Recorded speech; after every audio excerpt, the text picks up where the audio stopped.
Hello everyone, welcome back to our channel Swathi blogs. ఈరోజైతే ఈరోజు కాదు, సండే రోజైతే చేపల పులుసు చేసేసాను. చాలా బాగా కుదిరింది, చాలా చాలా టేస్టీగా వచ్చింది.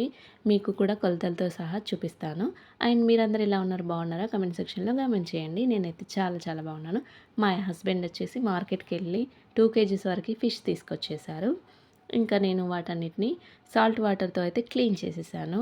చూసేయండి, ఇక్కడైతే 2 kgs వరకు ఫిష్ అనమాట. ఇది 2 kgsలో ఎంత క్వాంటిటీ ఆఫ్ కారం వేస్తాము అనేది నేను ఇక్కడ చూపిస్తాను. అల్లం వెల్లుల్లి పేస్ట్, ధనియాల పొడి అండ్ అన్నీ కలిపి మిక్స్ చేశాను ఆనియన్ వేసి. ఆ పేస్ట్ అనమాట ఇది. చూసేయండి, ఇక్కడైతే ఇందులో ఆనియన్, అల్లం వెల్లుల్లి, జీలకర్ర అండ్ దాల్చిన చెక్క, పించ్ ఆఫ్ దాల్చిన చెక్క వేసాను, 2 లవంగాలు వేసాను అండ్ ఇలైచి 2 వేసాను. అన్నీ మిక్స్ చేసేసాను. చూసేయండి, ఆ పేస్ట్ ఇదే అనమాట. ముక్కలంతటికి పట్టే విధంగా కలుపుకోవాలి. అండ్ టర్మరిక్ కూడా వేసేస్తున్నాను, చూసేయండి. అండ్ ఆయిల్ కూడా వేసేసుకోవాలి. సాల్ట్ చివర్లో వేస్తాను. చింతపండు అయితే పక్కన బౌల్లో నానబెట్టేసుకున్నాను. పెద్ద నిమ్మకాయ సైజ్ చింతపండు తీసుకోవాలి. రెడ్ చిల్లీ పౌడర్ తక్కువగా ఉంటే ఒక గరిటెడు సరిపోతుంది, కారం ఎక్కువగా ఉంటే. అండ్ బాగా స్పైసీగా ఉంటే ఒక గరిటెడు సరిపోతుంది. ఇది పెద్ద గరిట అనమాట. సో కారపొడి, కారం తక్కువ ఉన్నప్పుడు 2 గరిటెలు వేసుకోవాలి. స్పైసీగా ఉండదు మా కారం, అందుకే నేను 2 గరిటెలు వేసేసాను. ఇప్పుడు మనం వేసిన ఇంగ్రీడియంట్స్ అన్నింటినీ చక్కగా ముక్కలకు పట్టేలాగా కలుపుకోవాలి. ముళ్ళు ఉంటాయి, జాగ్రత్తగా కలుపుకోవాలి. చూసండి, 2 గరిటెలు అయితే కారపొడి వేసేసాను. అల్లం వెల్లుల్లి పేస్ట్, ఆనియన్ అన్నీ మిక్స్ చేసిన పేస్ట్ ఫస్ట్ వేసేసాను. ఈ రెండింటిని మిశ్రమాన్ని అంతా ఇప్పుడు కలపాలి. ముక్కలకి మంచిగా పట్టేంతగా కలపాలి. కర్రీ చేయడం చాలా, ఉడకడం అయితే 15 మినిట్స్లో అయిపోతుంది. ఫిష్ కర్రీ చాలా త్వరగా ఉడికిపోతుంది. సాల్ట్ చివర్లో వేసేస్తాను. గరం మసాలా అనేది కూడా చివర్లో వేసేసుకోవాలి. ఉడికేటప్పుడు మధ్యలో వేయాలి గరం మసాలా. ఇంకా కారపొడి, పచ్చి ధనియాల పొడి అంతా, ఆ పేస్ట్ అంతా ముక్కలకి అంతా పట్టేంతగా నెమ్మదిగా కలుపుకోవాలి. ముళ్ళులు ఉంటాయి కాబట్టి చక్కగా నీట్గా నెమ్మదిగా కలుపుకోవాలి. అండ్ వీడియో చూస్తూ మనం ఇందులో ఉండే పోషక విలువలు ఏంటో మాట్లాడుకుందాం. చేపల్లో ఒమేగా 3 ఫ్యాటీ యాసిడ్స్ మెండుగా ఉంటాయి. ఒమేగా 3 ఫ్యాటీ యాసిడ్స్ మనల్ని ఆరోగ్యంగా ఉంచడానికి సహాయపడుతుంది.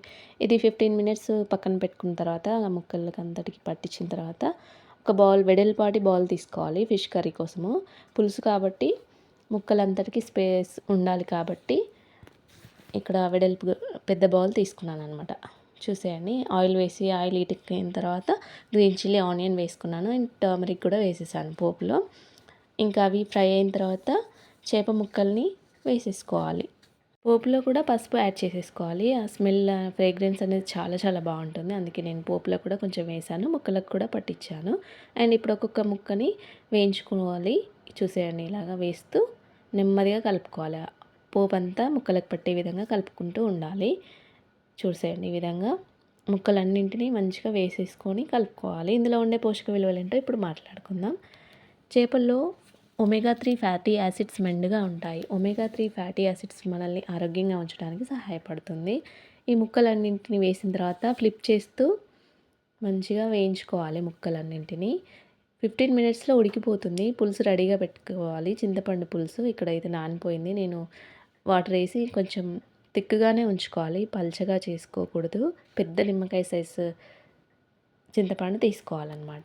కరివేపాకు కూడా ఉడుకుతుండగా మధ్యలో వేసేసుకుంటే మంచిగా పడుతుందన్నమాట. చూసేయండి, నానిపోయింది కాబట్టి పులుసు వేసేస్తున్నాను. నాకు తెలిసిపోతుంది ముక్కలకు 2 kgs వరకు ఎంత కావాలనో. పులుసుని డైరెక్ట్గా కర్రీలో వేసేస్తున్నాను. చూసేయండి, ఇక్కడైతే పులుసు వేసిన తర్వాత ఒక 15 మినిట్స్లో కర్రీ రెడీ అయిపోతుంది. సిమ్లో పెట్టి కర్రీ చేసేసుకోవాలి. చేపలు తినడం వల్ల గుండెకి చాలా మంచిది. ఒమేగా 3 ఫ్యాటీ యాసిడ్స్ అవసరం. మెదడులో రక్త ప్రసరణను మెరుగుపరిచి జ్ఞాపకశక్తి తగ్గకుండా ఒమేగా 3 కాపాడుతుంది. దీంతో వృద్ధాప్యంలో అల్జీమర్స్ వంటి వ్యాధులు దరి చేరవు. చేపలు తరచుగా తీసుకుంటే గుండె కండరాలు బలపడతాయి. చేపల్లో ఉండే ఒమేగా 3 ఫ్యాటీ యాసిడ్స్ గుండె ఆరోగ్యాన్ని రక్షిస్తుంది. చేపలను బాగా తినడం వల్ల గుండె జబ్బులు వచ్చే అవకాశాలు తగ్గుతాయని అమెరికా జర్నల్ ఆఫ్ కార్డియాలజీ ఓ అధ్యయన వివరాల్లో ప్రచురించారు.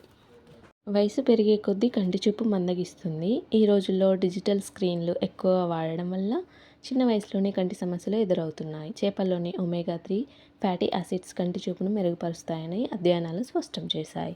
ఇంకా కర్రీ అయితే రెడీ అయిపోయింది. 15 మినిట్స్ అయిపోయింది కదా. 20 మినిట్స్ వరకు కర్రీ రెడీ అయిపోయినట్లే. చూసేయండి, చక్కగా ముక్కలన్నీ మంచిగా ఉడికిపోయినాయి. పులుసు అంతా ముక్కలకి మంచిగా పట్టేసింది. చూసేయండి. ఇంకా సాల్ట్ వేసేసి కొత్తిమీర వేసేసాను, గార్నిష్ చేసేసాను. చూసేయండి. ఇంకా మేమైతే బయటికి వెళ్ళాము. చూసేయండి. ఇంకా వీడియోని ఎక్కడ స్కిప్ చేయకుండా చివరి వరకు చూసినందుకు thanks for watching. Please do like, share, subscribe to our channel. Thanks for watching. మీకు తెలిసిన వారికి కూడా ఈ వీడియో షేర్ చేయండి. Thanks for watching.